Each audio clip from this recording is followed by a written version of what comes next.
It's a year ago today since teenager Louis Brathwaite was gunned down in a betting shop in Withington. Only a week earlier, Halton McCollin was shot in the head in a takeaway in Stretford. The intended target was believed to be a member of the notorious Doddington gang. Tensions and violence rose to such an extent that the gang threat in Manchester was defined for the first time as critical, a throwback to the old Gunchester days of the 1990s.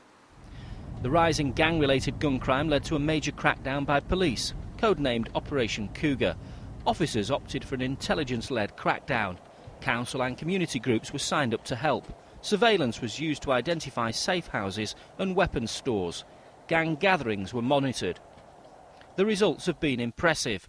Figures released today by Greater Manchester Police show that between February and November 2007 there were 62 shootings in Hulme, Longside, Moss Side, Old Trafford and Stretford.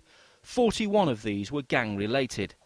Last year, in the same period, there were 19 shootings in the same places, and just 3 of them were gang-related, a drop of 92%.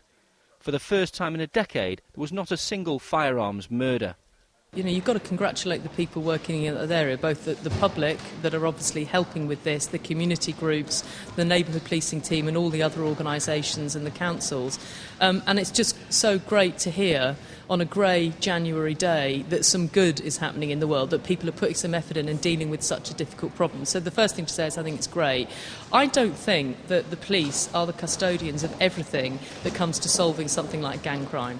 I start with kids that are allowed to wander around the streets late at night who aren't caught up in a gang yet but will be unless their parents take some responsibility for where they are at night. You know, too often I've been going out looking at the issue of antisocial behaviour and you meet children and they are children and actually their parents have no idea where they are, or they say they have no idea where they are. Home Secretary Jackie Smith is in Manchester today to hail the city's progress as an example to the rest of Britain and pledge extra cash so the work can continue.